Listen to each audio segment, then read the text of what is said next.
Welcome to all the participants to this very interesting webinar.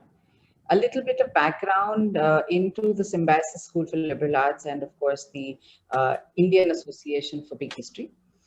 Some of you seem like family. I've gotten used to seeing and meeting and interacting with many of you, and it's good to see students here as well. Some of you may know that Symbiosis School for Liberal Arts was India's first liberal arts program, and we remain India's only four-year liberal arts honors program. What you may not know is that we were the first to introduce big history as a course in our core curriculum. And that's something that I think we owe some of the speakers who are going to speak today. I'm delighted that two of our faculty members are presenting at the webinar. Dr. Priya, who has been associated with liberal arts at Symbiosis since 2006 and has been a friend and guide and mentor in the creation of the program itself. Professor Afshan, who's a younger generation faculty, and I'm very enthused and optimistic about the future when I see faculty like her.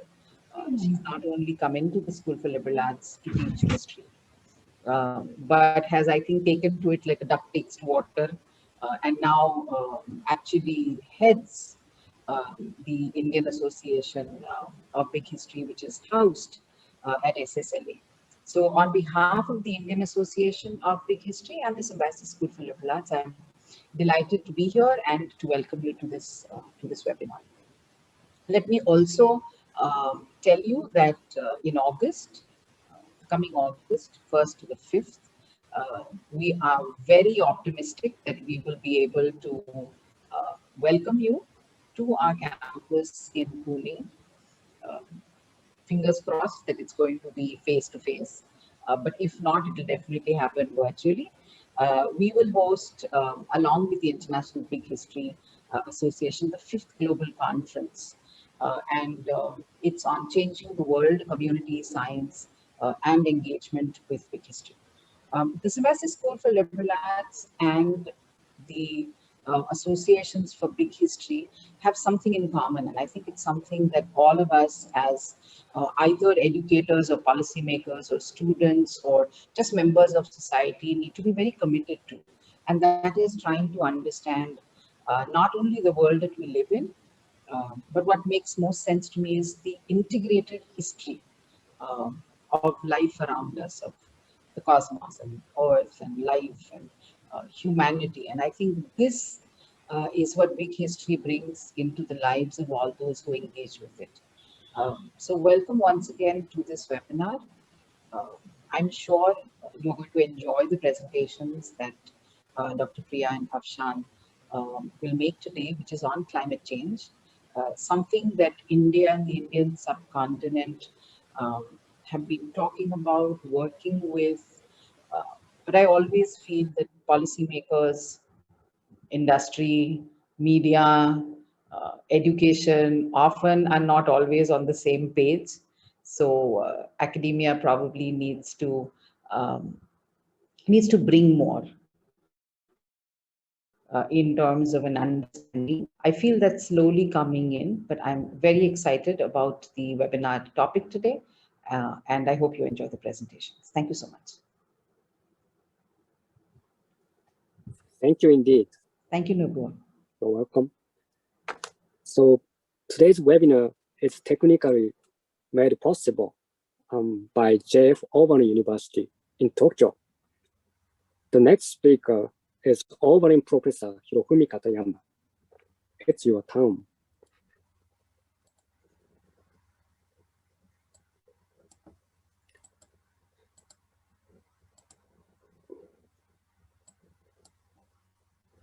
Good afternoon and morning and evening. And I'm Hirofumi Katayama, I'm Professor of College of Arts and Sciences, JF Auburn University. I'm honored to welcome you as one of the hosts of the webinar. Obari University is located at Machida City, the west suburb area of metropolitan Tokyo, Japan. Our university has a partnership with Symbiosis International University. Both universities have liberal arts college, and we have deepened international big history exchange. Here, I would like to introduce you brief history of our big history movement with some photographs. In 2016, we started a big history course at our university. This is the first big history course in Japan. And we started Oberlin Big History Movement, OBHM. OBHM is jointly launched by the teachers and students at Oberlin University. The mission is to apply big history to the present global problems. OBHM's slogan is Think Cosmically, Act Globally. In December 2016, OBHM participated in COP13 of the Convention of Biological Diversity held at Cancun, Mexico. There we held a side event titled Mainstreaming Big Biodiversity, Utilizing Big History. Our main message is every living creature has its own history of 3.8 billion years. I have a dream. Someday, big history youth gathering from universities in Asia and world will hold a joint side event at COP on the saving of the earth by applying big history perspective. In 2017, we held an event, Big History Kamishibai competition. Kamishibai means Japanese-style storytelling picture cards. This competition is the first international exchange between us and teachers' children in Cameroon, Africa. Cameroon children freely expressed their views on big history by visual, literal, and oral means through Kamishibai. And at the Oberlin Big History lecture, we played their videos and then took a ballot. Mr. Tan, very active big historian in Malaysia, lived there at that time and enthusiastically organized the event. In 2018, the International Conference on Interdisciplinarity and Big History was held in Symbiosis University. I visited and had presentations. In 2019, we first accepted an intern, Ms. Oishika Neogi, from Symbiosis as a big history internship. She's a very smart student. This is Nobuo, and the internship was fruitful with the cooperation of our teaching staff. In 2019, we held an international big history conference, Big History and Liberal Arts, at Oberlin University, co-organized by Oberlin and Symbiosis universities. This is the first international big history conference in Japan.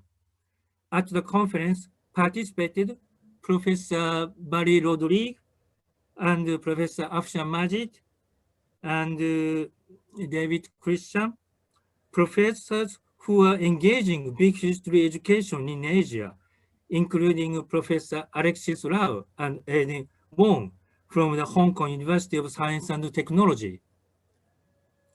And this year, we will start a big history program at our university. I made the program by combining courses of humanities, natural and social sciences in a liberal arts college. Perhaps this is the first big history program in the world. The catchphrase of the program is, big history is the ultimate form of liberal arts. As I explained, we are proud that we have promoted big history movement in Japan. That's all.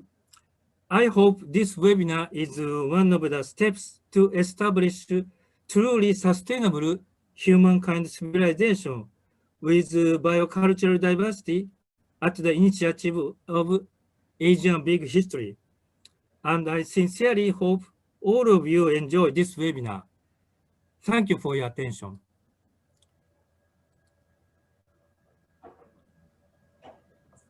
Thank you. So finally, I want to make a brief address on behalf of the Asian Big History Association. First of all, I do appreciate all of you joining this webinar.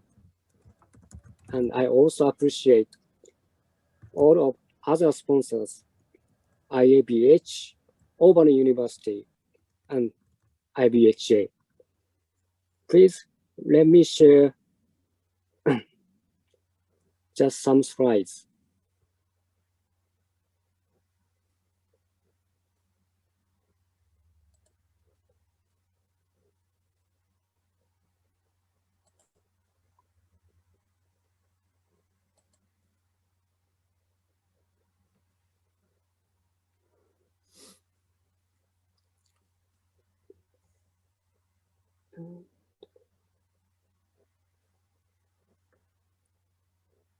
Right. So ABHA formed in 2014. Since then, it has expanded, and now it has members mainly from India, the Philippines, Malaysia, China, Korea, and Japan. We already have a history of collaboration with SSLA, Overy, and IBHA.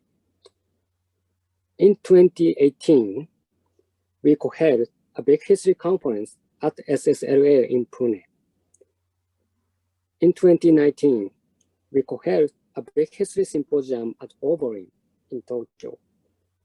Both events greatly succeeded and showed the presence and momentum of the big history movement in Asia.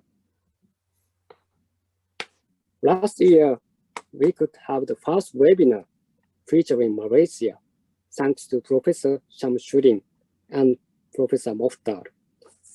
It became also very successful. So today's webinar is our second joint webinar. At the same time, this is a pre-conference event of the IBHA Global Conference to come in August. So far, all the major conferences of the IBHA were held in the United States or Europe. But this time, for the first time in history, its global conference is to be held in Asia. Thus, this is a historic moment for big historians in Asia. So please get registered and join it. The conference theme is Changing the World, Community, Science, and Engagement with Big History. You can attend this conference at SSLA in Pune, or if it's hard for some of you to visit India, you can attend it online.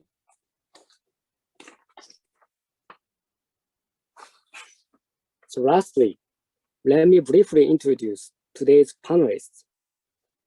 Dr. Priyadarshini Kaube and Dr. Akshan Majid are visiting faculties at SSLA Symbiosis School for Liberal Arts, Symbiosis International University in Pune. They teach the first big history course in India at SSLA, and these are photos I took when I attended their big history class 3 years ago. Dr. Kaube on the left side is a physicist and board member of the International Big History Association. She's also entrepreneur, CEO of eco-friendly company called Samchit Envirotech. And on the right side, Dr. Majid is historian and currently the chief coordinator, namely the head of the Indian Association for Baker History. So now let's begin today's main talks. The first panelist is Dr. Kalbe. So please start your presentation. Thanks, Nobu. Let me just share my screen. Mhm.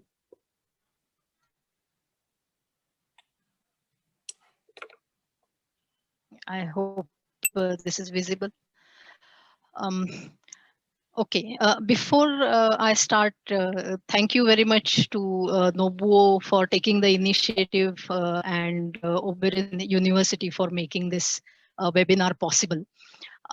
Let me start by saying that I am neither a geologist nor a climate scientist. I am a physicist who works with people on climate change mitigation and adaptation issues in India. I got pulled into teaching big history by Professor Barry 3 years back, and I got sort of fascinated by the whole approach and started looking at my own work from a big history perspective. And what I am sharing today is some of the thinking that I have been doing over the last year or so, and also collecting information and putting it together.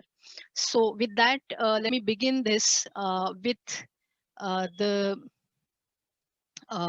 journey of the India tectonic plate, which started 140 million years ago, when the Gondwana supercontinent was about to break up, when the India plate along with Madagascar broke off and started drifting away.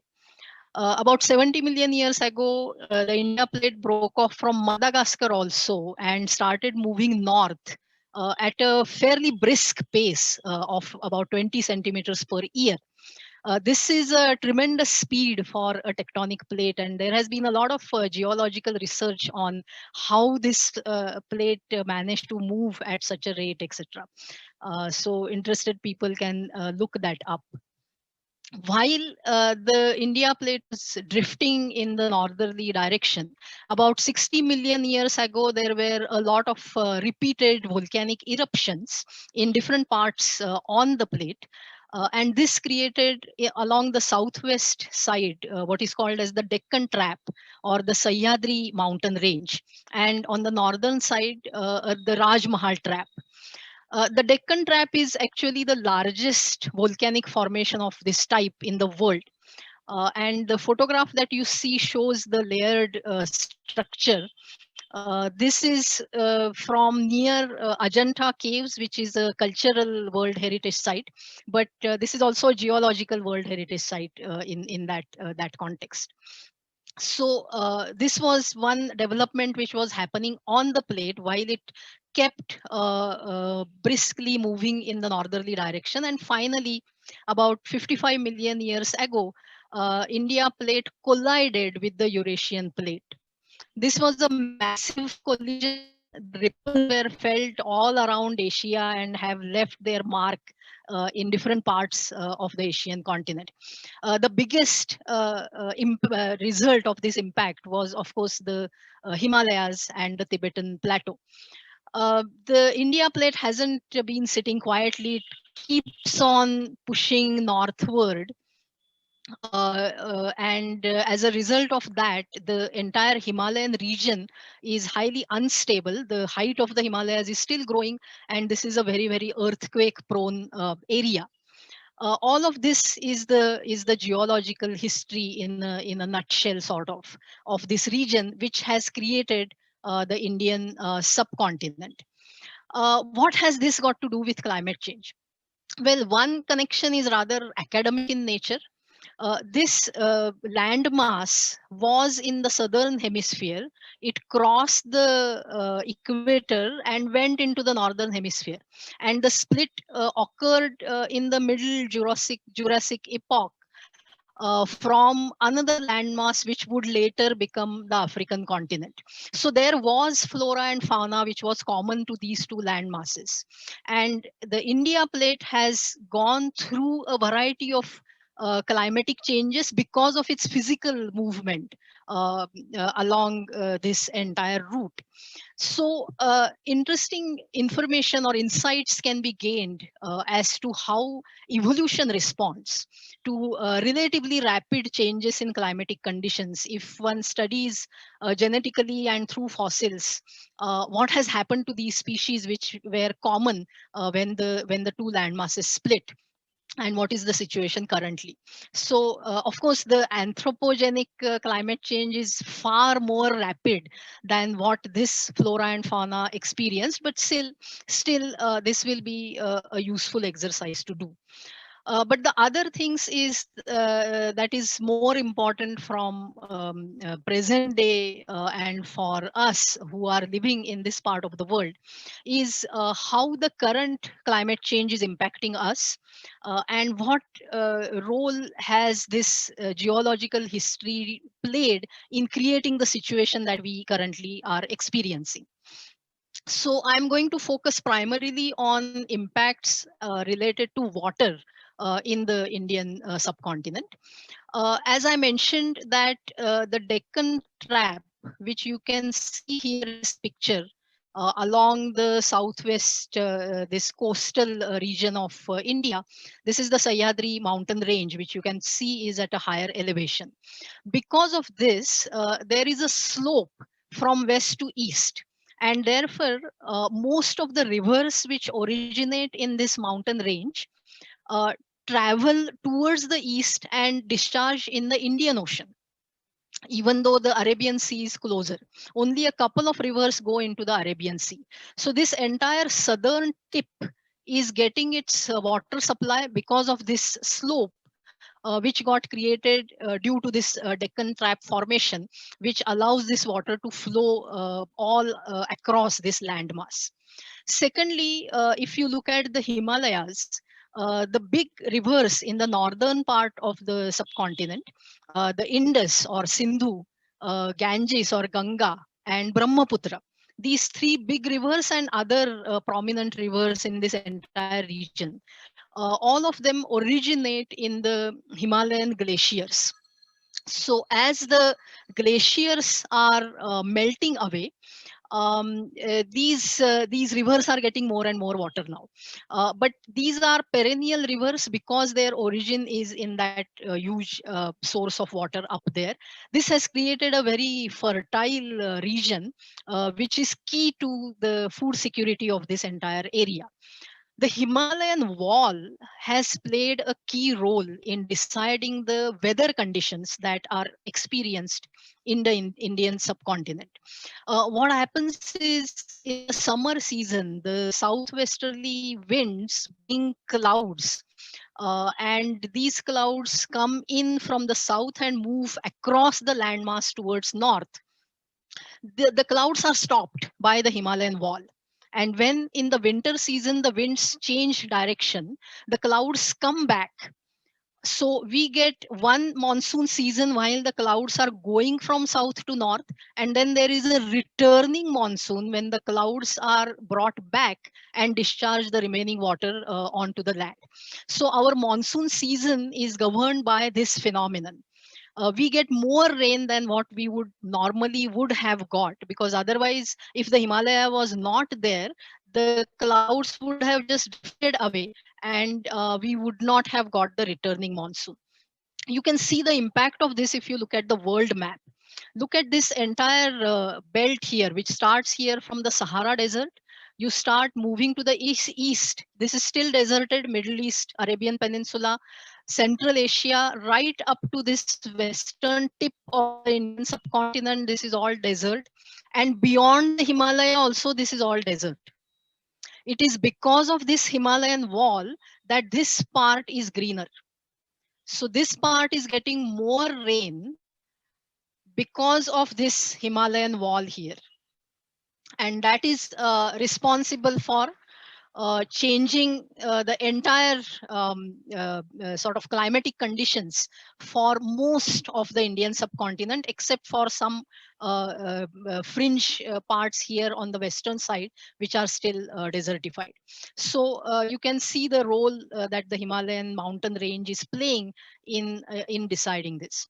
The monsoon is a very, very important phenomenon in the entire subcontinent, and the people have realized this for a long time. Here I'm just giving one example from the famous Sanskrit poem Meghdut, or the Cloud Messenger, by Kalidas, which was written in 5 CE. This is an interesting poem. The poet is stranded somewhere here on the near the west coast. In fact, fairly close from where I am sitting right now. His home is in the foothills of Himalayas in what we now know as Nepal, and his wife is in his hometown. He's standing here and he sees the southwesterly monsoon clouds in the sky and realizes that this cloud is going to travel sort of cross the entire landmass and go to the foothills of the Himalayas, and therefore he decides to send a message to his wife through this cloud. The message is actually a small part of the poem. The large part of the poem is sort of the GPS instructions to the cloud as to which route to follow and what landmarks it is going to see on the way. Kalidas has in a detailed way described the rivers, the mountains, the towns that the cloud will pass over. A few decades back, an amateur pilot actually followed this route and did aerial photography. And if you see those photographs and the poetry side by side, it's amazing how accurate Kalidas's depictions are. So he must have had a really great ability to be able to visualize how things will look like from the sky. And he has described it accordingly. So this is just one example. You look at the folk art, music, literature, all the cultural festivals that happen in the subcontinent. A lot of things are linked with the monsoon season because it does play a very, very important role in the economy, in the social structures, and even in the politics of this region. A bad monsoon in an election year can actually topple a government. It's that important. 21st century, all of this is now changing because of climate change impacts. The entire monsoon cycle is getting disturbed. Now we are seeing when it rains a lot, and then there are dry spells in between. So the entire pattern has basically changed. Even the time span is shifting. The summer and winter cycles have also changed because of that. I'm going to give a very brief sort of panoramic description of what different types of changes are being experienced. If you look at the Arabian Sea coast, which is the coast of west coast of India and the coast of Pakistan, Arabian Sea is fairly sheltered. So there are some species which are unique. And as the sea has been warming, the fish species have been shifting from south to north. But in the north, the sea ends. So many fish species are going extinct because of that. Submergence and erosion, these are problems being faced by all coastal regions across the world because of climate change. Arabian Sea was also sheltered from cyclonic activity, especially this side. And therefore, important ports have emerged here, historically important ports like Mumbai in India, Karachi in Pakistan, and some new ports have come up on the India side. And what you see in the photograph is the Gwadar coastline, where Pakistan is developing a commercially important port. But now the cyclonic activity in this region is increasing, and therefore all these commercially important ports are becoming vulnerable. If you go to the other coast, the east coast of India and Bangladesh, this side has been prone to cyclones, but now the cyclones are increasing in frequency and intensity. Erosion and submergence is of course there. The picture shows the havoc caused by a cyclone in late 90s in Bangladesh. Bangladesh specifically is suffering the most on this side because it's many areas in its coastal region are within 10 meters from the current sea level. It is estimated that Bangladesh will lose 10% of its land mass because of rising sea levels, and that means millions of people are going displaced. So this is a huge climate refugee crisis which is imminent in the coming years. If you look at the northern side, this is facing its own challenges. As the glaciers are melting, we are seeing more floods now on the northern side. But in the latter half of this century, the water will be gone. The glaciers will be gone and there will be droughts. Food security, therefore, will be threatened for the entire region. This area is already earthquake prone, and now there will be climate disasters. What you see in the photograph is a very recent flooding that happened in India, which killed a lot of people and wiped out a dam and a couple of hydropower stations. So these kind of events are going to happen more and more as climate change proceeds. Central and southern India is facing vicious cycles of extremely wet and extremely dry spells. There are more lightning strikes happening during monsoons in this area now. Heat waves are coming. And during summer, the weather is very dry and very hot. So even a small spark starts a forest fire. The instances of forest fires are increasing dramatically. And there are big forests in this part of the subcontinent. The islands face their own challenge. Sri Lanka and Maldives are countries. Lakshadweep, Andaman, Nicobar are part of India. There will be submergence, land loss, ecosystem damage. Tourism is the mainstay of all islands that is going to be impacted. Maldives is facing a very tragic future. It is just within 3 meters from the current sea level, and therefore it is believed that by the end of this century, Maldives will be gone. It will be totally submerged underwater, and that is because of the global warming that has already happened. So it is sort of unavoidable now. It is hard to save Maldives now. So, but this again creates another potential case of climate refugees roaming in this area.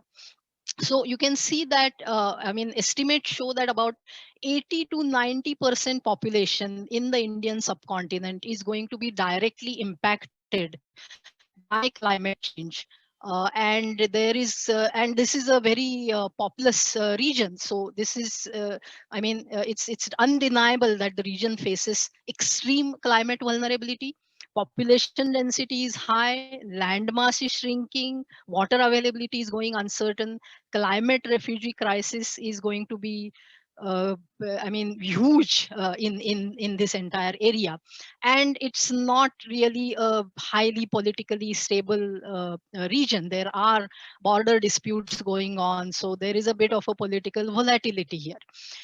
So this is the kind of a situation that we are facing.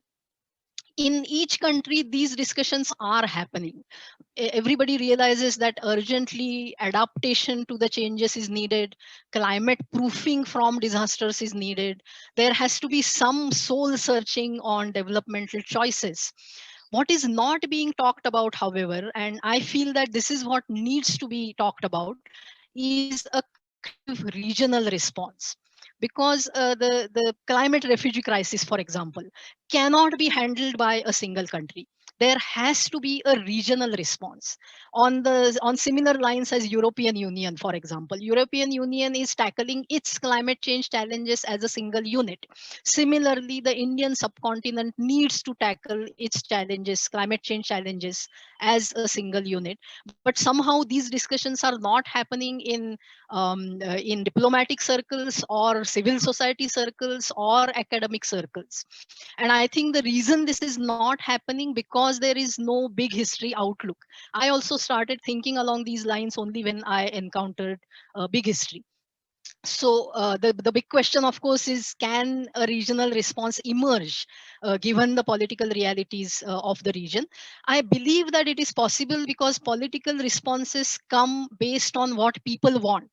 So if we started talking about this, if we started thinking about these challenges, then the response will start emerging from people, and therefore it will push the political establishments also to try and figure out some way of creating a regional response. So I'll stop there. This is just a very brief description I gave of the climate change problems being faced by the region and related to its geological history. I invite all of you to come and spend time with us so that we can discuss these issues more in August. You can check the website bighistory.org to register for this international conference. Thank you very much. Thank you so much. So Dr. Priya Karubek just explained the long-term process of how geological forces shaped climate conditions in India. And she also mentioned to the climate change problems we now face. And next, and Dr. Afshan Majid, and will focus on more familiar scale, the time scale of human history. Please get started.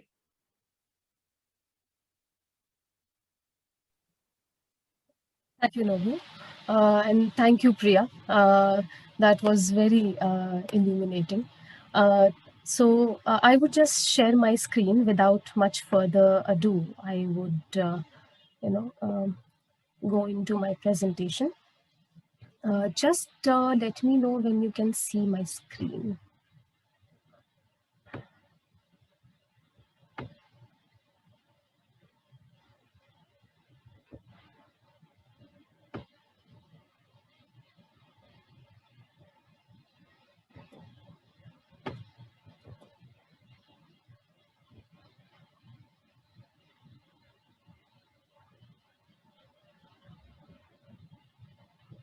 Is this visible to everyone? Great. Good afternoon, everyone. I will take you to the history of the Indian subcontinent, which I must state at the outset is a very ambitious task, because the Indian subcontinent is a very covers a very large area, and it covers a very vast time period as well, because the Indian subcontinent has been home to a very diverse history, very diverse people, a very diverse cultures and practices. So I will be focusing with the beginning of colonialism. The reason for this is that, first of all, the changes that took place during the colonial period of India have a very direct impact on the kind of response that the newly independent nation started giving towards the development of the new nation that was formed after 1947. And secondly, there have been a lot of conquerors and adventurers who came to India, and human interaction with the environment began at the moment when humans started engaging with agriculture.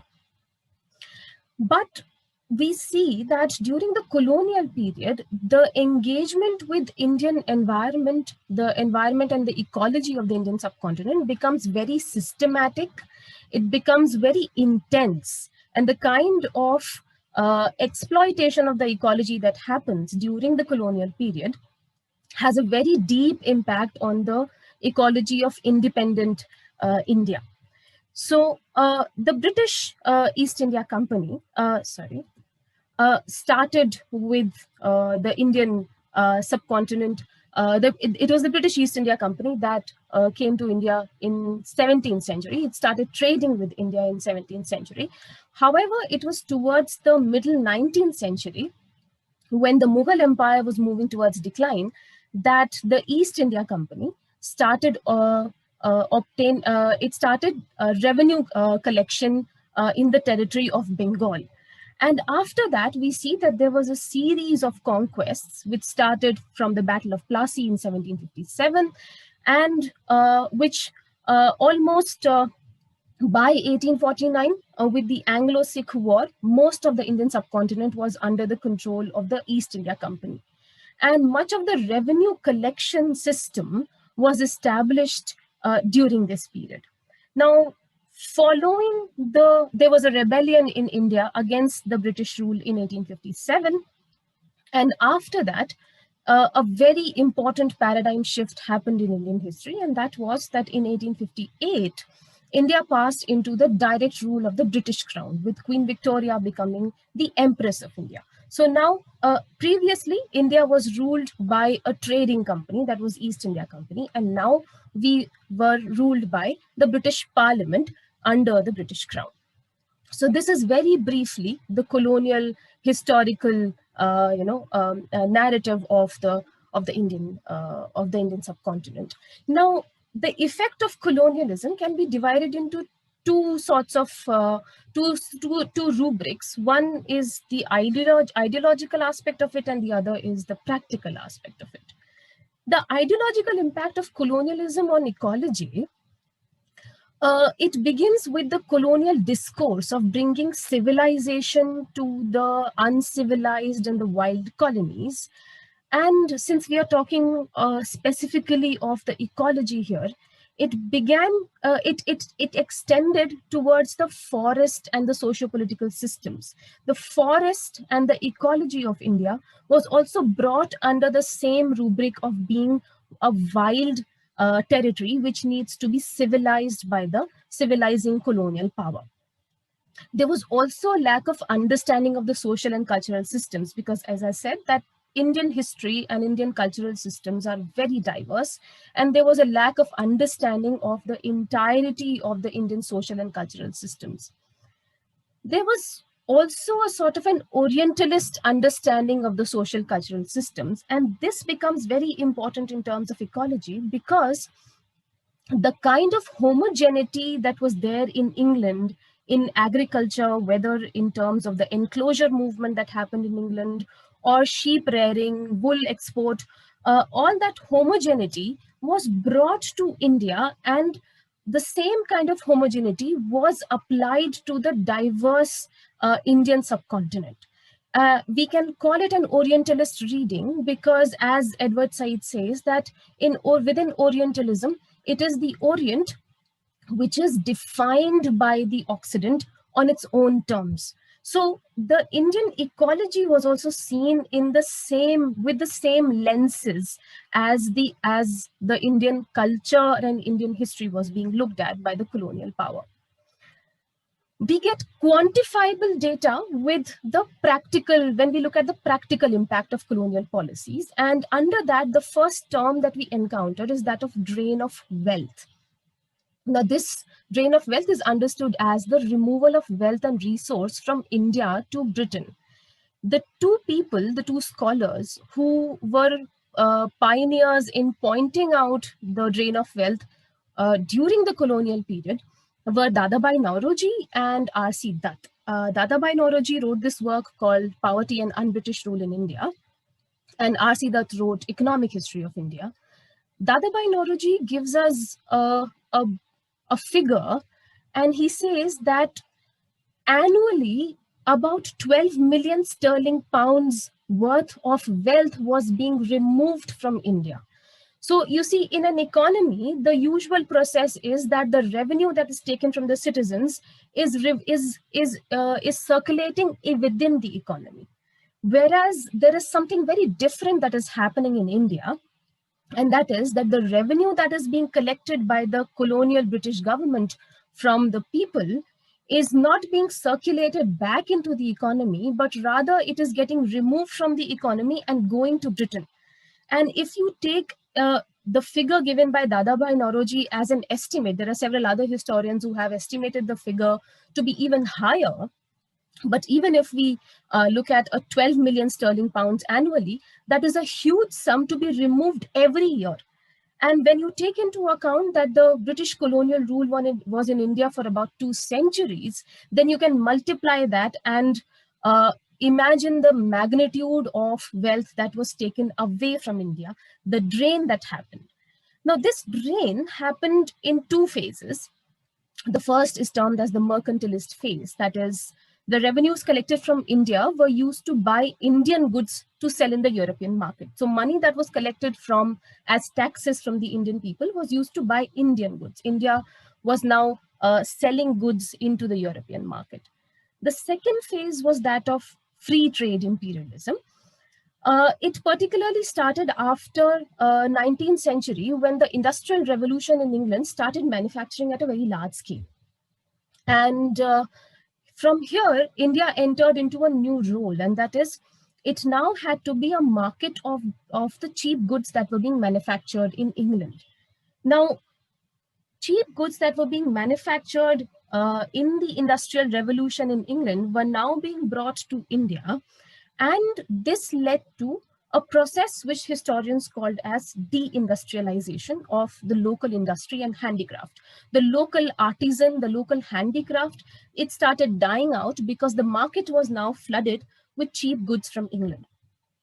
And interestingly, the construction and the use of the Suez Canal from 1869, which was very jealously guarded by Britain, became an enabler of this transfer of material and wealth from India to England.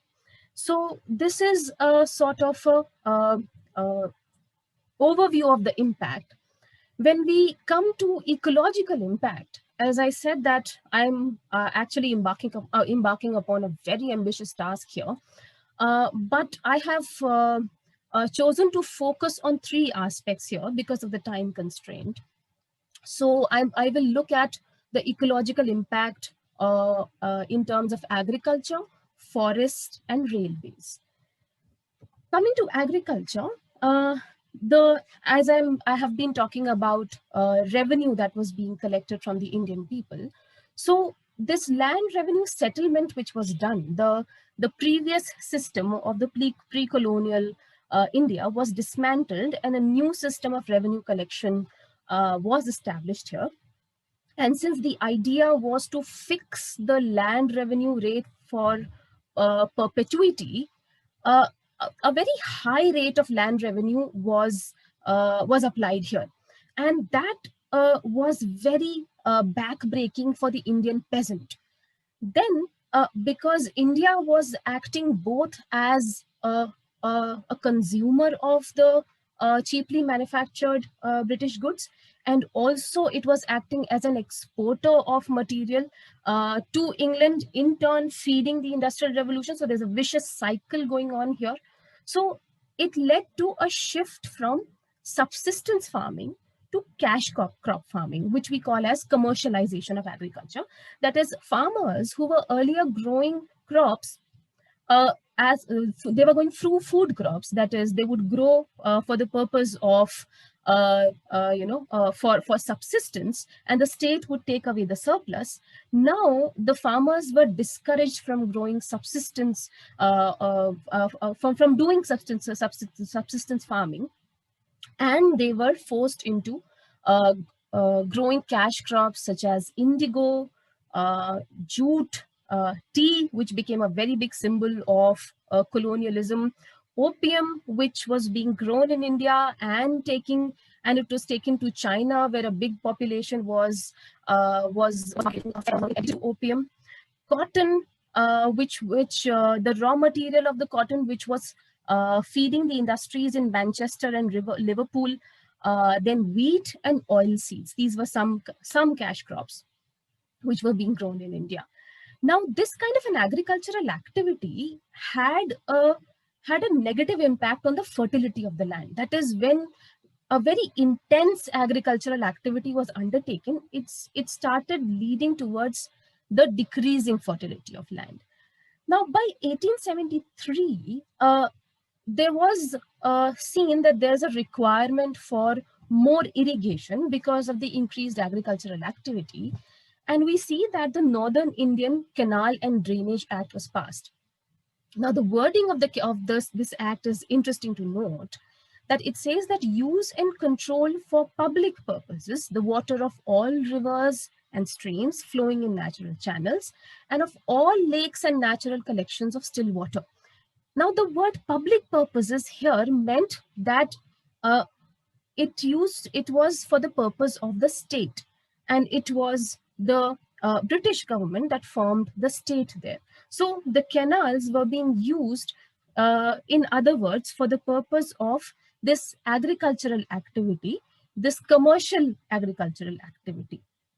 Now, these canals had a very adverse effect on India, and that is, many of these canals were actually unlined, and they caused water seepage into the land and started raising water tables. Now, this caused water logging in many areas, and this water logging, when this water started evaporating, the salts remain in the land, and it led to salinization of the land, which started decreasing the fertility of the land. And there was also the breeding of mosquitoes and many waterborne diseases such as cholera, which became a big killer in India during that time. Then this kind of high land revenue rate and this kind of shift from subsistence farming would very naturally lead to some extreme famines happening in India for the entirety of the colonial period, and some happening even in newly independent India. This is a map of the Indian subcontinent, and the amounts of canals that were made in that were dug up in the Indian subcontinent. Now, as you can see, that this northern belt of India is primarily the agricultural belt of India, where there is a multitude of rivers, and this particular stretch of land is also one of the most fertile lands. And this is where the increased agricultural activity started taking place. But a very interesting effect was happening within forests as well. You see, there was always a colonial romanticization of the image of a pioneer, that is, somebody who was a great discoverer, somebody who would go into lands where nobody has dared to go. And this pioneer would then go into uncharted waters and and survey the area and discover it. Combined to this was the myth of the virgin forest, which was interestingly not just used for India, but for many other colonies. For example, for North and South America, when they were colonized by Portugal and Spain, the myth of virgin forest was also used there. Now, this is a myth because obviously both, whether we talk of North and South America or we talk of India, there had been an interaction with the forest ever since people had been living either in the peripheries of forest or within forests as well. There had been some kind of bioengineering happening in the forest. For example, it would be cleared for agriculture. It would also be cleared for military campaigns. And in Indian life, there are prescribed 4 stages in the life of a man. The first one where he is a student, the second one where he is playing the role of a householder. He gets married and has children and is in charge of a household. The first one is called as the Brahmacharya ashram. The second one is called as the Grihastha ashram. And the third one is Vanaprastha ashram, where you leave behind the worldly desires and attachments, and you start to prepare to live a life of the ascetic, and you go towards the forest. Now, Vana means forest. So Vanaprasth is someone who leaves his household and now has fulfilled all his duties towards his children, and now is moving towards the forest to live there. The forest has always, it was also the home to sages. And also there were sacred groves. There would be clusters of trees which would be considered as sacred, which the trees which could not be felled, which could not be which could not be cut. and people would be, drawing their subsistence from around these sacred groves. They would be preserving these sacred groves. And this in turn actually helped in preserving ecological systems within the forests. Now, all of this interaction means that the forests in India were not virgin forests. But as we know that there's a certain Orientalist creation of knowledge about the colony that is happening here, so the myth of the virgin forest was actually propagated, and this idea of conquering the land where no one has gone before started increasing in the colonial mind. Add to that, the forests were seen as wild territories. That is, people living in forests were savages in need of civilization. Now, there was another very important activity that was happening within the forest, and that was shifting agriculture, meaning that there were certain communities of people who did not own land. They would be living a nomadic life where they would be shifting within the forest. They would clear a patch in the forest and they would undertake agricultural activity within that patch. And after a while, they would shift from there.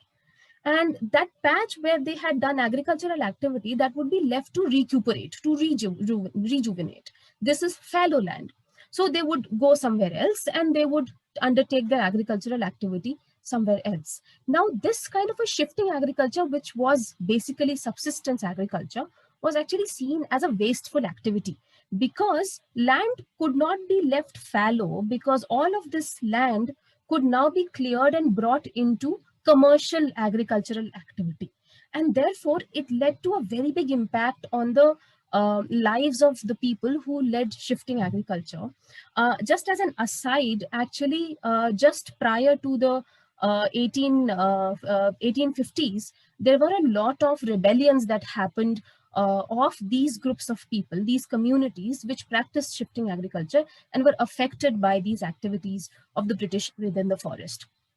And as Ramchandra Guha and Madhav Gadgil put forth in their book, that by 1860s, Britain had emerged as a world leader in deforestation. Now, a department was set up in around 1865, a forest department to control the forests. But there's a very interesting thing that is happening in India, and that is, if any department was established in India by the colonial state, the department had to pay for itself. The British exchequer would not pay for that department. They were called as home charges. The expenditure for that would be coming again from the Indian revenue. That is another burden on the Indian revenue. So there was an initial suspicion that the forest department would be unprofitable. Now that led to an emphasis by the department officials on commercial exploitation rather than conservation. So there was an increased commercial exploitation of forest, and it was divided into reserved forest, which was used for timber, and protected forest, where some private activity by individuals was allowed. In reserved forest, no private activity, no community rights were. So people were expelled from their communities in those reserved forests. They were prohibited from using the forest which they were previously using. And in protected forest, some firewood collecting activities were involved, but the intention was to convert them ultimately into reserved forest. Now, this deforestation happened for bringing the area of land under cultivation, and it was found that the forest land was very fertile for growing tea, and because tea was becoming a very important export and a very important commodity for the British colonial empire, so a lot of forest land was converted into tea plantations. Just to give you an idea, there was actually hunting activity which also increased thanks to new weapons. The animals were now under further danger. Just to give you two instances of to know the kind of scope that is there here. There's an account of one British planter which killed around 400 elephants single-handedly in the Nilgiri Hills, that is the southern western southwest part of India. And King George V, when he came to India after his coronation, in Nepal, he killed about 39 tigers in 11 days. So, and you can then extrapolate this data and look at the kind of danger that the wildlife was also coming under. Now, this is a sort of a map of land use. Since we do not have maps of pre-colonial times, not as good maps, so we have to rely on the ones that we are getting now. Now, I would ask you to pay attention to this one, that is, and especially the yellow portions of it, where these were the grasslands that were converted to croplands. And the blue ones are where the forests were converted into grasslands and for agricultural activity. So this is the pattern of land use that started happening in India. However, a very interesting impact of the colonial power was brought in by railways. And here, actually, I have some very depressing statistics to give you. Now, railways played a very dual role in the life of the Indian people. That is, it actually enabled, it became an enabler of the drain of wealth that was happening. But also it enabled, because it could transport people, it also enabled the nationalists to travel all over India. So that is why railways had a sort of a dual role to play here. However, the role played by railways in exploitations has a far bigger magnitude on Indian history. That is, by 1871, the railways were exporting around 3.6 million metric tons worth of freight from all over India. And by 1929, the figure had risen to 116 million tons. Another story was the process of construction of railways. Now, there were sleepers are the wooden planks that are found on the railway tracks. Now, about 1100 sleepers were required for 1 kilometer of track. And for creating 1100 sleepers, about 250 trees would be required to cut. By 1879, there was about 13,639 kilometers of railway track that had been laid. Now, if you multiply this, the figure, the approximate figure that you get is that by 1879, starting from 1871, by 1879, around 3.4 million trees had been cut. Then this was not just the only story, because wood has a tendency to break and rot. So therefore, those sleepers needed to be maintained after every few years or so. And for maintenance, there is a figure that approximately another 2 million trees were required to maintain the railway tracks. Then before coal being used as a fuel for the steam engine to run the railways, wood was also used, and about 50 tons of wood would be burnt for each kilometer of track. And this is the map of the railway network that was built in India by the 1930s. So looking at this extent of the Indian subcontinent and this network of railways that were that were built around the Indian subcontinent, you can imagine the kind of deforestation that happened in India by the forest department and for the construction of railways. So this is an interesting part, that railways were brought to India as a symbol of civilization, but every cost, be it the cost of environment or the cost of by money, every cost was actually paid for by the Indian subcontinent. Now moving towards independence, this is a modern map of the Indian of the country of India. 15th August 1947 was the date when India achieved independence from the British colonial rule, and it was divided into East Pakistan and West Pakistan. So the current country of Pakistan was the West Pakistan of that time, and this is Bangladesh, which was called as East Pakistan at that point of time. The East Pakistan separated from West Pakistan. It became Bangladesh on 16 December 1971. So this is how the Indian subcontinent was partitioned. Independence came to India at the cost of partition. Now, when we look at the kind of, and I have highlighted only a few arenas of the economic plunder and drain that happened in India during the colonial times. So when you look at that kind of a picture emerging out of colonial India, it is, you can imagine what kind of a situation the newly independent state was facing. It was reeling under economic plunder, under the drain of wealth, and the ecological damage was also standing at a very high magnitude. Because of the decreased fertility of land, India was facing a food crisis. Deindustrialization, as I mentioned, the damage of local industry by industrial revolution.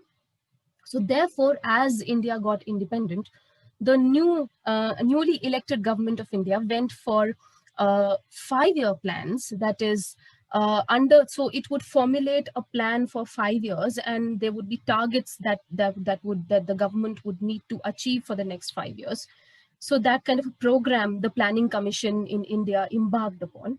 And we see that if we take a survey of the most of the 5-year plans up till the 1980s, particularly, that is just before the liberalization of Indian economy in the 1990s, the programs were mostly leaning towards industrialization, establishment of heavy industry, fighting food security, because most of the food that Indian people were eating at that point of time was being exported. That was a big cost to the economy at that point of time, which was already impoverished. And there was a construction of dams for hydroelectricity, for water storage and use in agriculture. Now, all of these issues had their own respective ecological damages that happened, which I will not go into right now. Then by 1970s, Green Revolution happened, which introduced high yield varieties of crops to India. Again, it came with food security, but with its own set of problems. Contemporary India, because of we have an increasing population, there's a danger of food crisis in the future. The carbon emissions made by India started making a climate change impact around the 21st century. The international scenario is that India is currently the 3rd largest emitter of the greenhouse gases, but we are facing a domestic challenge as well. And that is, India is among the countries that are most vulnerable to climate change impact. Because of the coastline of India, and because of there's a danger of the submerging of those coastlines, and there are people, that is the common people and people without any political agency. They are the ones who are at are most vulnerable right now. So a response is needed for that. Under the Paris Agreement, India has commitments to reduce its carbon emissions. The Paris Agreement would go into implementation by 2021. We are just 2 months into 2021. So it raises more of an anticipation here rather than having answers. We have more of anticipation that what will be the steps that would be taken under the Paris government. There is one thing that is positive here, that is the Ministry of Environment, Forest and Climate Change has created a sort of an interdisciplinary, interdepartmental body to address the issue of meeting the targets of the Paris Agreement. However, there is one thing that we need to really take into account, and that is that we need to move very consciously towards zero fossil fuel use in accordance with the Paris Agreement. And probably then we will be able to meet the requirements of the Paris Agreement. This is the last map that I want to show you. This is the amount of land that has come under cultivation. It has increased since the colonial times, and this is the decreasing forest cover of India. As you can see that the green is decreasing further. So this is another area, increasing the forest cover, where we need to pay attention. Thank you. So I'll just stop here. So thank you. Thank you indeed, Drs. Karlberg and Mazet. Karlberg focused on the geological timescale, while Mazet focused on the human social timescale. And they also showed climate issues we face today. Now we grasp the outline of how natural and human forces shaped climate in India and learned today's climate problems. And this was made possible by the interdisciplinary approach of big history. But big history has another important feature. I mean, big history has also a cosmic perspective. And big history tells us cosmic conditions also shaped and enabled Earth's climate. Let me show you just one slide.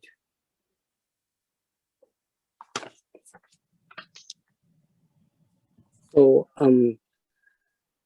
to expand our sites and to activate our discussions, I want to mention two things. The one is cosmoclimatology. So cosmoclimatology is relatively new field that researches how cosmic weather or cosmic rays affects global climate. And as Priya explained, India is protected by the Himalaya wall. Our planet is protected by the two magnetic fields, the magnetic field of the sun and that of the earth. So there are cycles when the solar activity is active and not so active. When solar activity is decreased, the solar magnetic field weakens. And that leads to the increase of cosmic rays reaching us. And that leads to increase of aerosols, and that's a sheet of clouds. And it causes increase of clouds. And it finally could cause global cooling. And it still looks like a hypothesis, not fully proved, but it's interesting to me.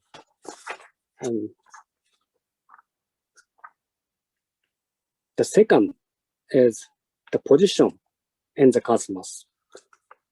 As we are now so careful to keep social distance, there's also right distance in the cosmos too. So for example, at the center of the Milky Way, our galaxy, there are huge black holes, and the region too close to the center are attacked by shock waves from the violent outbursts of those black holes. In contrast, the region too far from the center lacks rich clouds of chemistry that are necessary to form existence like us. So our solar system is at the right distance, not too close, not too far from the center of the galaxy. Likewise, our planet Earth is also at the right distance from the sun. Thanks to that, Earth is not too close and not too far from the sun, and that enabled liquid water on its surface. But I'd like to also point out that our habitable conditions are not only or just given by natural environments, but also are shaped by life on Earth. I mean, living organisms are not just passive. They also shape climate conditions like photosynthesis and CO2 absorption by plants also have been useful to keep the oxygen-rich air. And now our agency, human agency, is needed and wanted to reshape or cope with our climate problems. So there are many topics to be discussed. I want to enter in the open discussion now. So please raise your hands, and if you have any questions and opinions, whatever you want to say. So Please, can I speak? Yeah. Can I have a question? I mean, a bit of, yes? Yes, I can hear you. Okay, so Samsudin from Malaysia. I'm a geologist, but most of my work on soil science. So I'm very happy today because I learned a lot about climate change. That's the one very important now. Before I ask a question, let me tell you a bit about climate change in Southeast Asia, just 1 or 2 minutes. So in Southeast Asia, climate change is been affected by ice age, ice. So when there is ice, then the sea level was lower. When ice melt interglacial, then the sea level up. So 40,000 years ago, in Southeast Asia, there was 100 meters below the present. So we have big land being exposed, we call it Sundaland.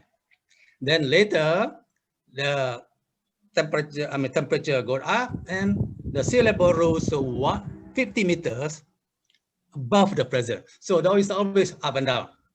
So then now the temperature is going up again, and the sea level in Malaysia is expected to rise about 0.5 to 1 meter above the present in about 100 years from now. That means the year 2100.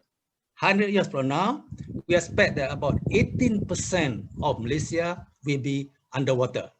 So see what happened. So just now I heard about Bangladesh. So my question is, what happened to Bangladesh or India, let's say in 100 years from now, if it rises, sea level rise in Malaysia that much, India or even Bangladesh will be that. So that's my question to the first speaker. What happened to India and Bangladesh in 100 years from now? Thank you. Yeah, that's thank you. That's what I mentioned, especially about Bangladesh, because it's a small country with a relatively larger coastal area, and which is lower down in elevation. So 10% of the landmass will be underwater, and it's a highly densely populated area. So displacement of millions of people. As far as India is concerned, the entire coastline, the east coast as well as west coast, is going to be submerged. And in this century, if you look at the situation, our population is still increasing in absolute numbers, and our landmass is going to shrink, which means that the population density will increase because the numerator is increasing and the denominator is going down. So it's a double impact there. This is mainly going to affect fisher folk, subsistence farmers, people who live off the land, who are dependent heavily on their ecosystems. So as Afsha said, it's mainly the marginalized people who have no voice. They are the ones who are going to be impacted the most. As far as India is concerned, about 40% of the Indian population is in this coastal region. A lot of chemical industry is in the coastal region. A lot of our energy generation is happening in the coastal region. All our important trading ports, of course, are in the coastal region. All of this area is going to be impacted. The economic capital of the country is along the coast, which is going underwater. So we are actually in a very, very tough situation here. Unfortunately, the discussion is not really happening on our climate vulnerabilities. This is a very dire situation, actually. Good, thank you. Anyone else? Please, Peter Whitehouse. Hello, everybody, and thank you for these wonderful presentations. I say that they produce a lot of wonder about the future that unfortunately isn't necessarily a positive picture. But let me ask you about a cultural aspect that you touched on in the second talk, and that is people trees, or tree worship, or sacred groves. I'm particularly interested in cultural attitudes towards trees and forests that might serve as a repository of positive energy towards fighting back neoliberalism, market-driven kinds of exploitation of trees. In the West, we're saying attention to things like the hidden life of trees. So the spiritual, if I can use that, cultural aspects of tree worship or tree appreciation, I think is a positive source of energy. Do you see any evidence in India that there is a kind of return to some of these attitudes about relationships to trees? Thank you. Thank you. That is certainly a very interesting aspect. And we do have communities who are still, I think Priyadarshini will help me answer this question because she has more knowledge on sacred groves. Madhav Gadgil is the historian, environmentalist who has worked mostly on sacred groves. And there are still certain communities in India which have designated forest areas as sacred groves. And mostly they can be found, for one example, in the northeastern region of India, where the trees are considered to be sacred. And there is also another aspect to it, that is, you see, there's a certain mythological aspect attached to it, which helps in conservation. And that is, it is said that if you will face bad luck if you take any plant, if you pluck any plant or flower and you take it outside the grove, outside the sacred community. So it is a sort of a myth that comes around the plants, but it helps in preserving the flora and fauna of that region. So that is very interesting. And there is another movement related to it, which I could not sadly talk about because of time constraint. There were there was one movement, it was called as, I'll just type down the name here, called as the Chipko movement, which was actually Chipko. Chipko literally translates as you hug, you stick to it, you hug the tree.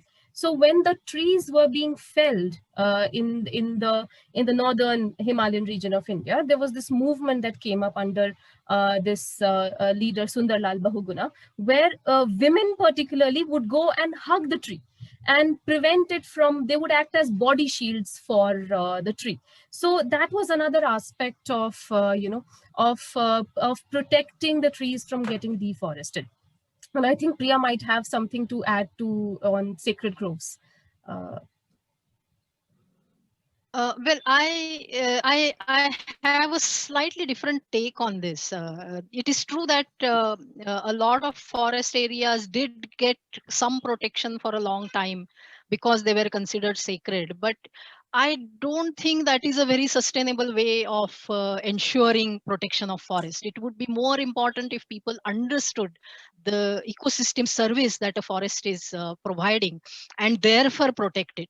Because as education spreads, as development spreads, the whole idea of sacredness disappears, and then this is not going to sustain protection of the forest cover. It's only the scientific understanding which will be more useful in protecting large tracts of forest. That's what I feel.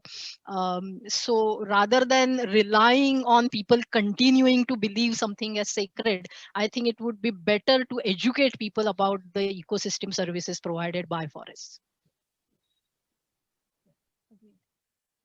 And so I have a question to both of you. So which is more influential in reality and scientific understanding of the role of forests, or sacred nature of trees?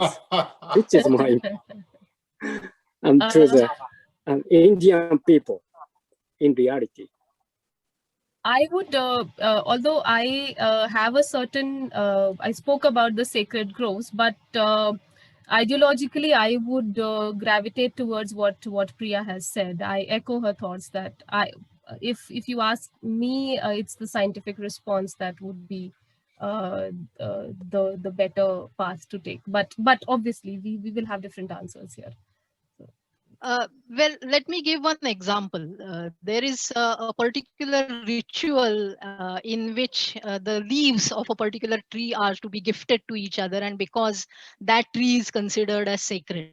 And this has led to depletion of that tree because everybody is plucking the leaves and distributing it. So sacredness is not always good for an ecosystem feature. Nobuo, can I add something? Yes, please. I don't think it's an either or situation. It depends on the audience. That the consideration of the sanctity of forests can be a point of entry for discussing conservation and science with non-scientific people, especially people in a traditional society. So I think both are very valid.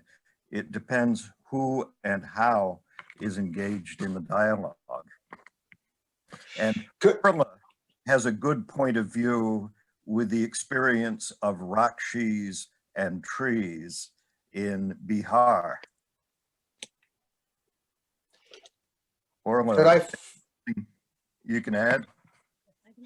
Well, so if I may, this is a transdisciplinary, this is a big history conversation, but it's also, and for me, a transdisciplinary conversation, meaning it's not only not either or, it is actually looking at those boundary spaces so that there is a deep ecology, which, for example, blends the science with the tie into what I believe are indigenous and ancient, but also modern sensibilities about the power of nature to heal. So I apologize for jumping in to build on Barry's comments, but I do think that this is a space for creativity where science and culture really need to work together.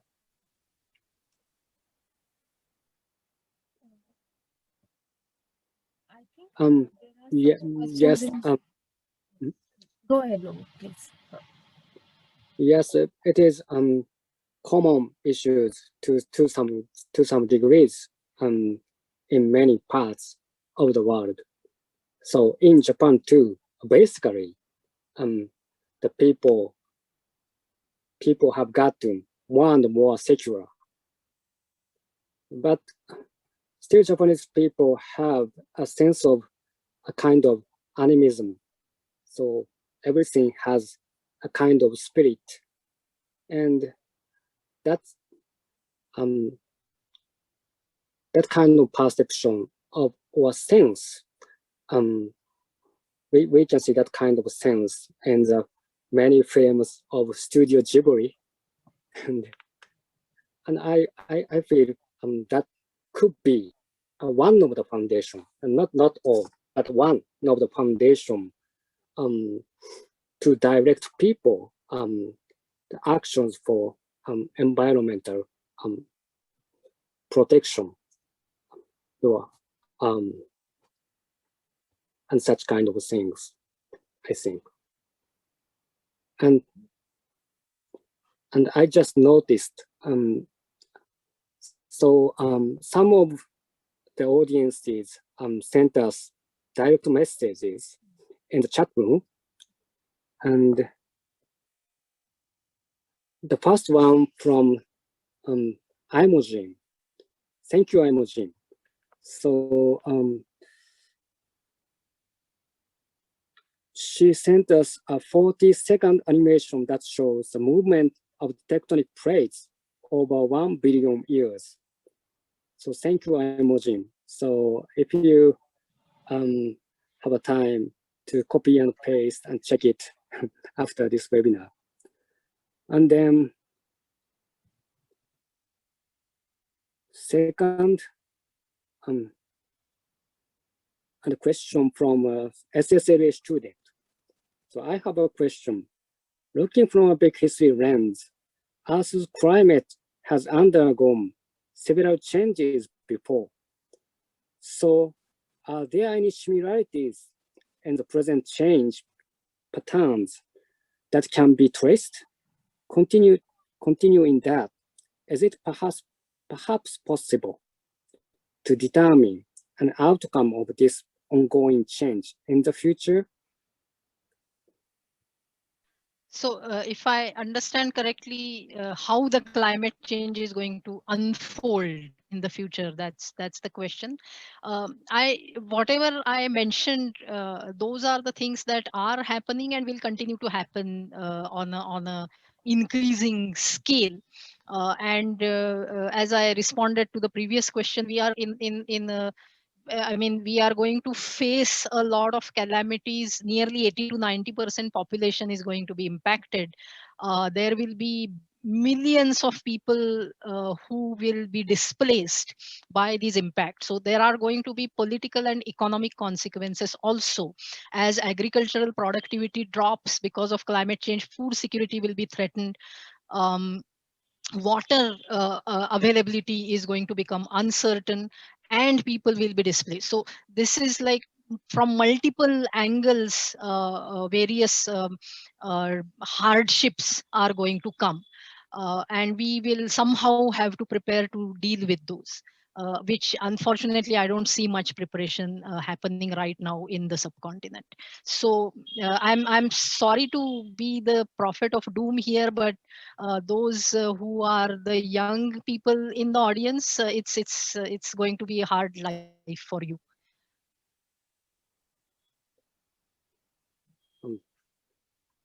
Thank you. And Priya, do you received some questions? Yes. Private. Yes. So And yeah. So should I take those? yeah, could you introduce those questions and answer them? So one question was the flow of rivers from the west to east. Which civilization benefited most from the flow, etc. The flow of rivers from west to east is only in that southern tip of the Indian subcontinent. This is not the phenomenon in the northern part of India. In North India, the rivers originate in the Himalayas and then they flow down. It's in the southern part of India that there are rivers flowing from west to east. These rivers and coupled with the monsoon season has allowed rain-fed farming in this area in historic times. Millets, which do not require much water, were the main crops being grown here. It's the British who built all the canal network and started irrigated farming and shifted farmers to the cash crops, which Afsha had mentioned. And that changed the entire agricultural scene in southern India. Southern India, there is not really that much of a civilizational conflict. All of that has happened mostly on the northern side. So everybody who was agrarian has benefited from this. Of course, there are communities which are living in forests and are dependent on water sources within forests. As dams and canals have been built, their water access has been impacted. So in that sense, the forest communities have suffered to an extent in this case. The second question is perhaps best answered by Afshar. How did the monsoon affect the political changes in the Indian civilization, empires, etc.? You want to take a shot at that? Okay, that question requires a little bit of thinking. Political change by monsoon, yeah, that actually affected a lot of. First of all, it affected the kind of conquest patterns. That is where there is. When there are because the Indian subcontinent is very large and there had been different communities. It's only under a few empires that India had been a centralized region, but we have had regional powers, and whenever there has been a conflict, there's always have been a struggle for resources, and it is usually the fertile monsoon rich regions that are usually the coveted territories between warring communities or between warring kingdoms. So that is number one. The other thing is that when it has affected the revenue patterns as well, because usually whether it was, I spoke about the revenue patterns in the British Empire, but even in pre-colonial India, especially the Upper Gangetic basin, which is comprising of a very fertile region, is also getting a fair share of monsoons.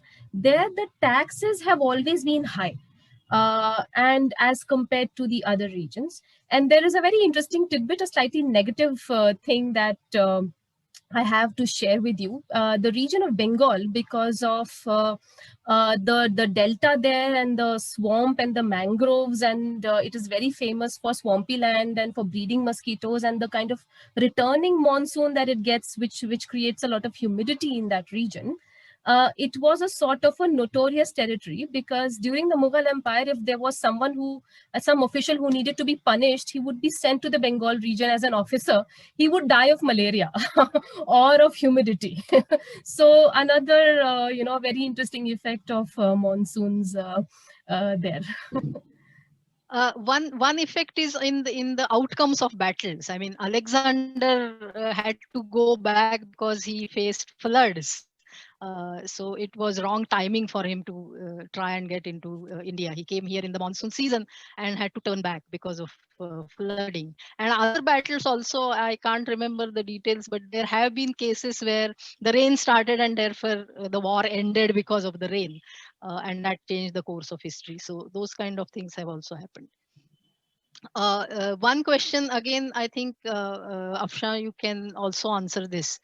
The political realities now in the region is the conflict between China and India bordered by Himalaya. How would the climate change affect the relationship between China and India? Well, my short response to this, based on what I spoke, is that it is not in the interest of China for Indian subcontinent to come together on any issue. And that will always be one challenge that the countries in the subcontinent will face if they try to come together and try to create a common response to climate change impact. So this is going to be another new dimension that will come in an already conflicted relationship. On a lighter note, geologically, India and China have been in conflict for millions of years. So because of the India plate ramming against China. So that is not going to end very soon in any case. You want to add anything, Afshan? Actually, I agree with you, and it's also the matter of future foreign policy of both the nations that the situation actually depends upon.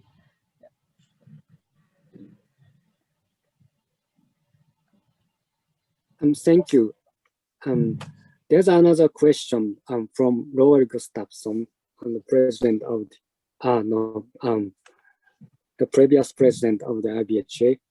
So if there is not much of a regional response, are nations in Asia thinking about the national effects of cross-border migrations that are forced by climate change?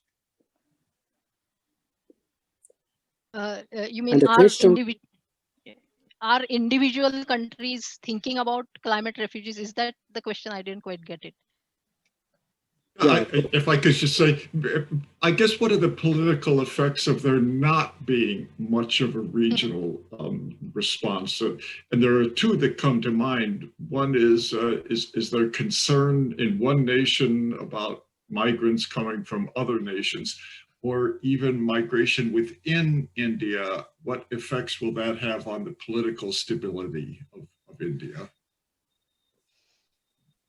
Afshan, that's more in your court, I guess.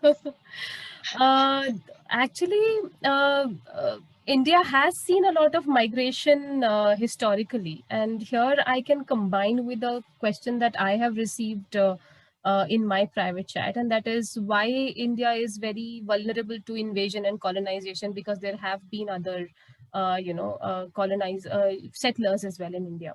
So migration, I think we were, regarding climate refugees, I suppose there was a conversation that you and I were having, Priya, at some time, where the Deccan Plateau, as Priya had shown in her presentation, the southern part of India is sort of a rocky terrain and it's an elevated terrain. And because of the submergence of the coastal areas, there is a chance that people would start migrating towards these higher regions because of the submergence of the coastal areas. So it would be a sort of a crunch, space crunch in these regions, and that is not very good news because it would create a lot of climate refugees. And also this region, the Deccan Plateau, does not have very good water retention because of the rocky terrain and because of the red soil that it has. The water retention, it depends upon rainwater, the collection of rainwater every monsoon season. So this kind of a crowding of climate refugees that might happen in this particular region because of the submerging of the coastal regions might create a very dire situation in the Deccan Plateau region of India. That is what might happen in future. Somebody is saying something? Okay. Priya, do you have anything to add to this? Yeah, well, within India also, I mean, as you are pointing out, there are going to be issues. Refugees coming across the border is an additional dimension to that, and that is going to be very, very complicated. Already we see some conflicts happening because of migration across the border coming into India. If the numbers start increasing, and the kind of migrant crisis that Europe faced a few years back, the same kind of a situation will happen in the Indian subcontinent, multiplied by several times because the numbers would be really large. So I mean, that's what I see happening, and I don't really see a way out from that conflict. Yeah, well, may I add something, Nabul? Yes. That even though there is no evidence of things moving ahead for resolving the issue, if we have 200 million people moving from the coast region up onto the Deccan Plateau, change will happen. Whether we like it or not, change will happen. It is a question of whether we, at the grassroots, begin the change ourselves now. That will ameliorate the situation and hopefully will set up a paradigm for a humanitarian approach to the climate refugees. And what is happening in India is happening everywhere around the world. So this is not a micro study of India. This is a study of the globe.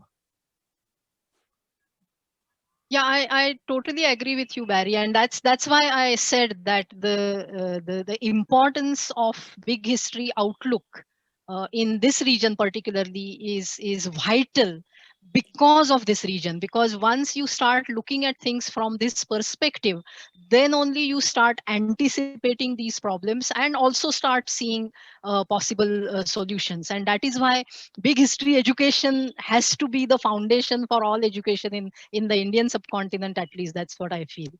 Apsha, you want to add anything and maybe talk about our course also in this context? Sure. I have certain questions with me. Let me just very quickly address them because they've been there for a long time. So I have two questions from the same person. We have the colonization. Yes, the question says that actually the colonization started way before the British came. The Muslims, Aryans invaded India from the lands before the British. The question is from a big history perspective, why India is so vulnerable to invasion and colonization. So yes, there has been, India has a sort of attracted a lot of, conquerors, a lot of people coming into the subcontinent, either with the desire of conquering the land, but there is also a sort of the desire that comes in because of the fertility of the land, whether it is the quest for the spices of India or the quest for cotton of India. there has been, the quest, because there is a certain fertility and diversity that is there in the entire subcontinent. But there is a slight difference, and that is that whether when we talk of anyone coming to India before the British, and I'm starting right from the Aryans to the British, any kind of migration that happened to in the Indian subcontinent, it took the form of population settling down in India. That is, when I highlighted the idea of drain of wealth, that was the difference between British colonialism and the rest of the people that came to India and settled here, either as invaders or as conquerors. Because the very fact of the monies of the wealth of the country circulating within the economy of the country, regardless of the type of economy, whether in an absolutist state or in a democratic state, the wealth remained within the country. It did not go out. In the case of British, that is what is different. And here I would like to address the second question, and that is, can we attribute all the environmental and social problems in India entirely to the British colonization? No, we cannot attribute all the problems to them. But because as you said, that there are certain geographical issues, cultural problems like caste system that we have to take into account, which are reasons of environmental and social problems. But as I said, that first of all, time constraint and very ambitious project that I have undertaken. And secondly, because of the fact that the kind of rapidity and intensity with which exploitation happened during the British period, we cannot ignore that, because that has very direct implication on the independent Indian state, the kind of resource crunch that independent Indian state faced soon after the British colonization. So that is one.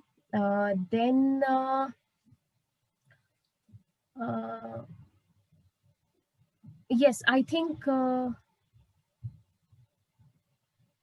yes, I think I have I'm done with the questions that I have received in the private chat. So as Priya said, that we need to bring into the conversation a big history curriculum, whether at school level or at college level. And we have a lot of institutions, people who have joined us today. Many of them are pioneering, whether globally or particularly in Asia, and a pedagogy based on big history. But we need to further that dialogue. And as Anita ma'am said, that SSLA was the first liberal arts college in India, and it was also the pioneer in imbibing a big history discipline as a core course. So a core course is something which is studied by the entire batch. So it is not a course which students take up as an elective, but rather it is taught to everyone. So the big history course that is being taught at SSLA, the title of that course is Humanity and Big History, Our Challenge for Survival. So the course is, it begins from Big Bang, that is, it starts from such an antiquated timeline. It starts from Big Bang, and but the idea of starting from Big Bang is to look at humans as cosmic citizens. Why? Because now we are moving into space. And we are now, just recently another rover has, landed on Mars, Perseverance. And we are now, looking for signs, in the space as well. So, and we are making changes space and well. There is a lot of space garbage as well, which we are leaving in space, and a lot of impact that we are making in space. So we need to think cosmically now. That is, we also regard that there is a possibility that we might not be alone. As of now, we are alone, but we might not be alone. There might be planets like Earth. So we need to be prepared to have those kinds of conversations. So we begin from Big Bang, and gradually we move towards evolution of humans, and how then humans as a species started dominating the Earth. And then we move into the historical period. That is, we move to major decisions taken by humans, major events, for example, agricultural revolution, moving to cities, imperialism, industrial revolution, all of these things, which started having a lot of impact on human history, decisions taken by humans, which are history, which cannot be undone because they have happened, but we can always understand them and react accordingly. So that is the purpose of studying the historical period. And that is what I teach. And then Priya brings in a future perspective. So I think, Priya, you can join in now and talk about the future aspect of the course. Yeah, well, I scare people the way I did today, talking about all the bad things that are likely to happen. But how we can avoid those by knowing what is the worst case scenario, by learning from the history how we can meet the challenges of the future. And as Apsha said, in case we are going to become an intergalactic civilization, we are going to be a part of a cosmic intelligent species consortium. How are we going to deal with that? So those are the kind of issues that we discuss towards the end of the course. So it is taking the canvas of the big history, but from the human perspective, because we feel that right now it's a very challenging time for us as a species, and therefore we need to talk about human survival in this cosmic context. So that's how we have been evolving this course. And as I have been saying, and Apsha also agreed with me, we need more such courses happening across this region. We do bring in the Indian perspective in all of this because we are talking to mostly Indian audience in our classrooms. But short courses, certificate courses, school level courses, college level courses, electives, core courses of various types, based on the big history canvas, looking at all of these challenges from different perspectives, is what we feel need to grow everywhere. And since we were the first ones to go through this learning phase ourselves, we can help anyone who might be interested in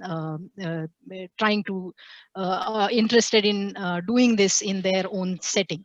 So I think that would be one of the roles that the Indian Association for Big Histories Big History would like to play going ahead in future. And it's all on Apsha because she's heading it. So you can get in touch with her if you're interested. Please do. Please do. I'd be happy to. So nice discussions and arguments. I have a question to you, Barry. Is there any panels on climate change at the August conference?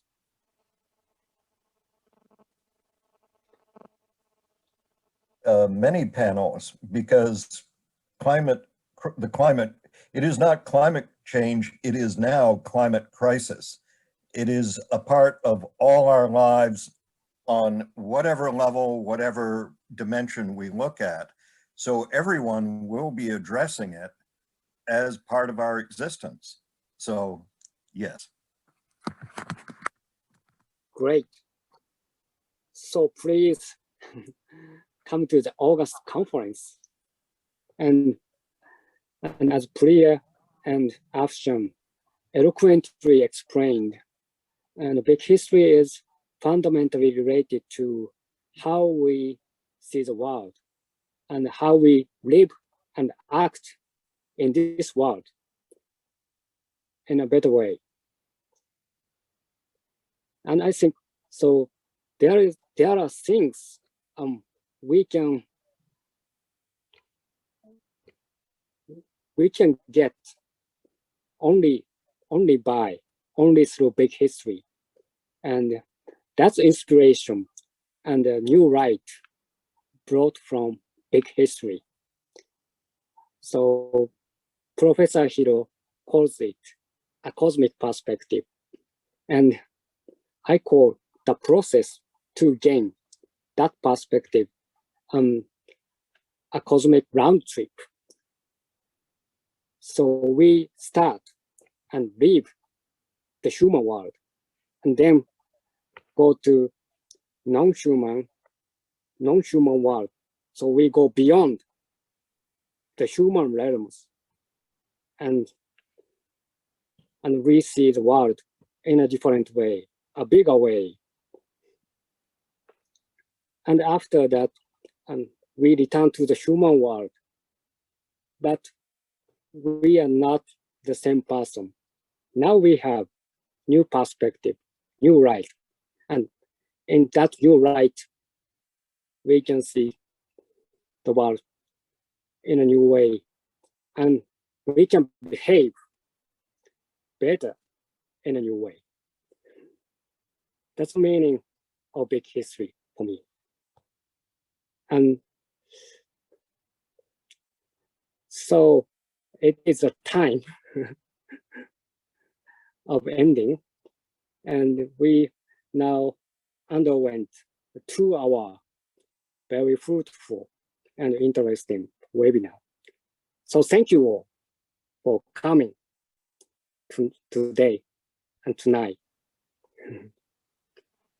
And please send us if you have additional questions, and if you want to express other kinds of opinions.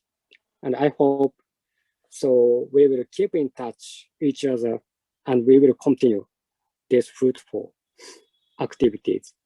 Thanks. Thank you all for coming. Thank you. Thank you for joining us. Thank you. This was terrific. Fascinating. Excellent. Thank you so much. Thank you, Imogen. Thank you. Yes, thanks everyone. It's a great conference. Thank you.